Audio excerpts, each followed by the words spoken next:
Welcome back, boys and girls. And today is February 24th.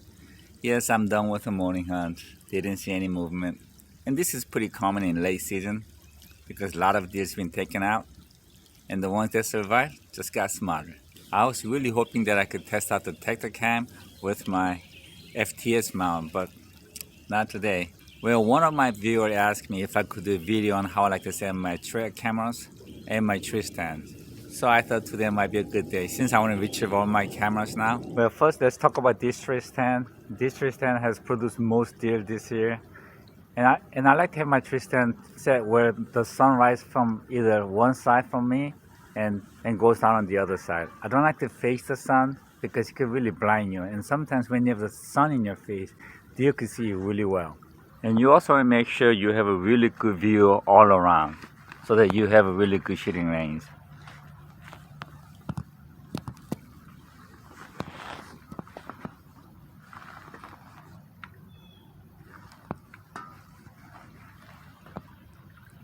And then we have water here.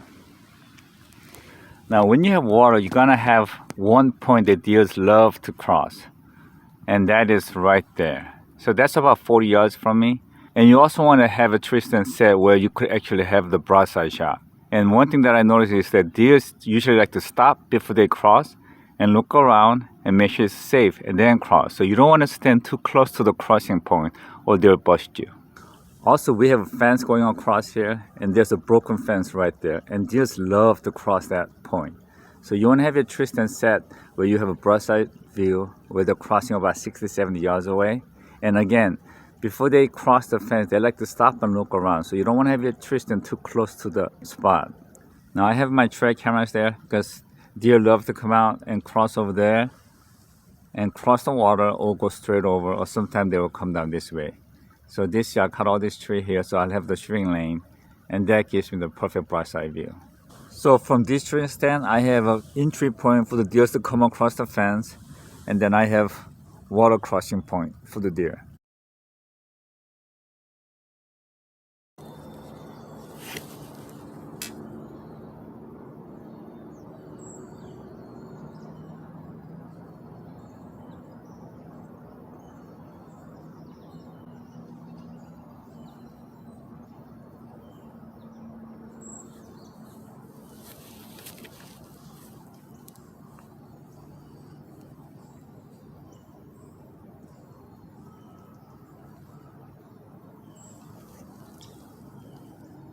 It's a small buck.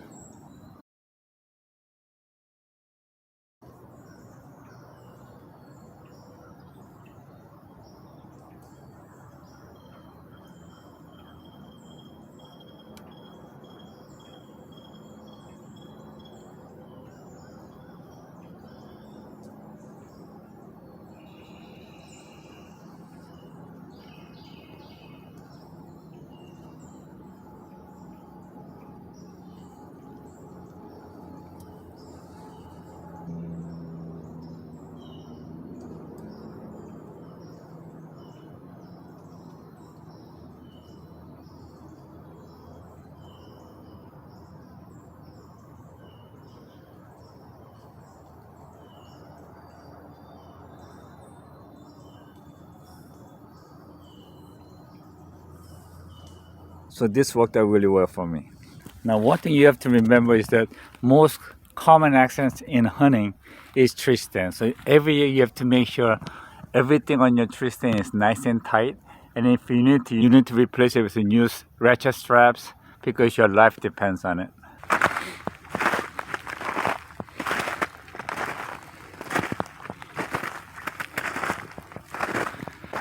Okay, this is the trail camera that's facing the entrance. I don't know if you can see it or not, but there's a broken fence right there. And they all come through here and they cross this side over here, or they'll come through this way. And this camera here captures everything.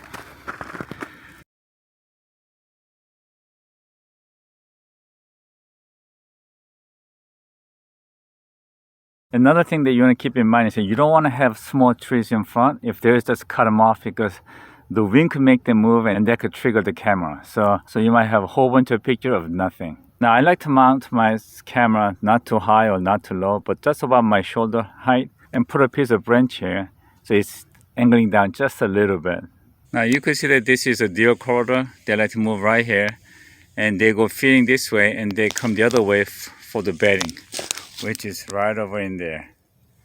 So I like to have my tree stand just about 30-40 yards away. This is good distance for crossbow hunting as well.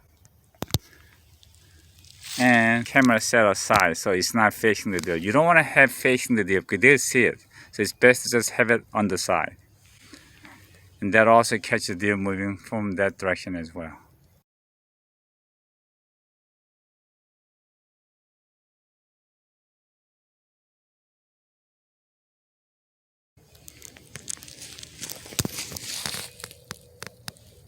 And another thing is I don't like to have my tree stand near the bedding area because right before they go to bed, they get really cautious and they're always looking around. So you want to make sure you're about 50-60 yards away from the bedding area so you won't spook them. So it's actually best to catch the deer while they're moving, either going to the feeding area or going to the bed.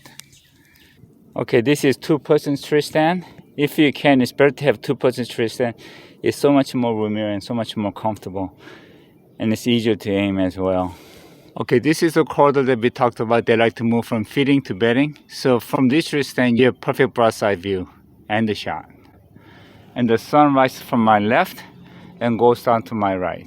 So again, you don't want to face the sun. Now this tree stand does not have great view all around. It only gives you about 50 or 60 yards. But this spot has produced a lot of deer for me. This is the spot where my godson shot his first deer this season. And if they feel comfortable, they're gonna start moving again. So don't rush a shot like this, just wait. And eventually, it's gonna give you the broadside shot. It's moving. Right there is a better shot, but you have the openings in the right, so you could wait longer. And soon enough, it's gonna give you the broadside shot. Right there is your shot. Okay, just to show you how dangerous tree stands can be. Now this tree stand was actually on that tree right there, and you could see a piece of it on the side. And this belongs to my hunting buddy, and he had it on that big tree. And I saw it, beaver was eating it to the bottom, and I told him that doesn't look too safe. He told me, don't worry about it. Guess what? Next year we came in, that tree fell with the tree stand still on it, and you could see how badly banged up this thing got. So you really want to pick your tree carefully. Now if this tree fell while somebody was hunting on the tree stand, that would have been a disaster.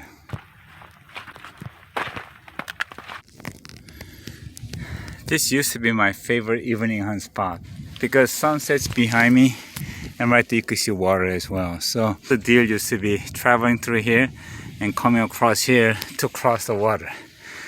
But you could see the house building right there. That's only about 150 yards away. So, man, I don't think this is gonna be a hunting spot for me anymore. I think we have to move this tree stand somewhere else. See that two pins on the tree? This is another tree that I used to have my tree stand on. I don't know if you can see it, but you see a house over there. That's about, I say about 250 yards away. So I actually moved it deeper in, about another 200 yards. Now legally I couldn't hunt here, but at the same time I do want to respect other people's privacy and I don't want to scare anybody. Moving a tree stand through this thick brush in Virginia is no fun, but you gotta enjoy every single aches and pains. Okay, so this is where I moved it to, and you can see the water right here. This is where we saw the little wizard last time, and I have a clear view about 150 yards across the water, and the deer tends to move through here to cross the water. So again, I'm about 40 yards away from that crossing, and I have my camera set over there so that it'll be out of the deer's way. Now this stand should be a morning stand because the sun comes behind you and it goes down in front of you. So you don't want to face the sun at a sunset. There's the camera. I mounted this camera a little low because there are other stuff that's getting caught on the way. So I didn't want to have it mount high. And this worked out for me. I was hoping I could cross the water here and show you the other spot where I put my tree stand and the camera. But the water got a little high today and I just don't feel like going in there today. So I could just tell you about it. On the other side, there's a big open plain, and this property border right to it. So deers do not like to stay out in the open, so usually they run and they try to look for a point of entry. And I found a couple of nice point of entries. So that's where I put my camera and my tree stand set about 60 yards away. And that's been a really good producer as well. I'll show it to you guys next time, and I am whooped.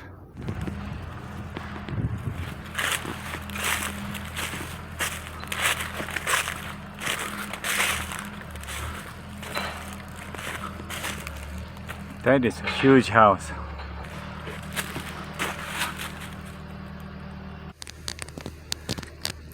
Okay, this means no more weekday hunting for me, just the weekends when they're not working.